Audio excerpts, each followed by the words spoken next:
Now, with just 3 weeks to go for Delhi elections, BJP threw its MasterCard in the game and announced former IPS officer Kiran Bedi's entry into the party. While the BJP has not revealed if she will be the chief ministerial candidate, it's certainly believed that she is BJP's answer to Arvind Kejriwal.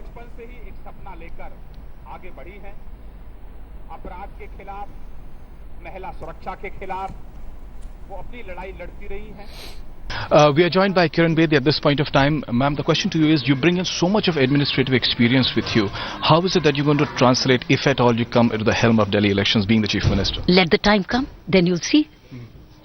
This is my few hours in political life, few hours, just few hours. How can I tell you what I'm going to do weeks ahead? And when that happens, if that happens. And so you say you have an entire plan ready for women's security. I have a plan. I've been talking about entire army ready of boys and girls. That yellow alert that you talk about. I've been talking about it on the many panels. Right. I've been saying, where is civil defense? I'm saying this in many panels. Where is my civil defense? I've been DG Home Guards and civil defense.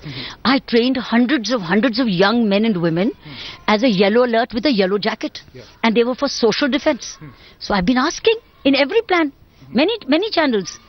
So this is not the first time. So I know what needs to be done. That is a force, a citizen's force, somewhere lying idle, that will be recalled immediately to go into the streets, go and work with the people.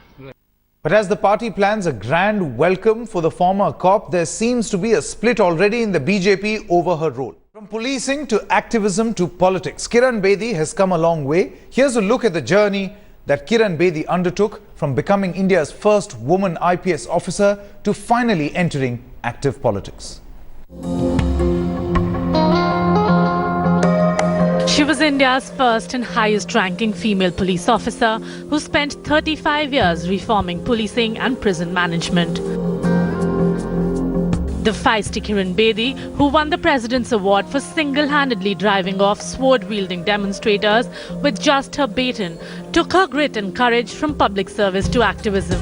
After founding and working with NGOs, she joined Anna Hazare's anti-corruption movement to demand a bill to appoint a Lokpal against graft in 2012. Along with Arvind Kejriwal, she was a prominent member of what was called Team Anna, but split from Kejriwal in 2013 when he decided to launch the Aam Aadmi Party because she said she wanted to remain apolitical. पहले मैंने कहा था कि मैं तैयार नहीं, पहले मन में पॉलिटिक्स था ही नहीं. अब पॉलिटिक्स एक देश सेवा के रूप में निकल आया मेरे मन में, तो इसलिए मेरे लिए ये राजनीति नहीं है, ये एक्चुअली पूरा समर्पण है. But just over a year later, politics and the upcoming Delhi elections are the biggest and most important challenges for Kiran Bedi. Bureau Report, Headlines Today.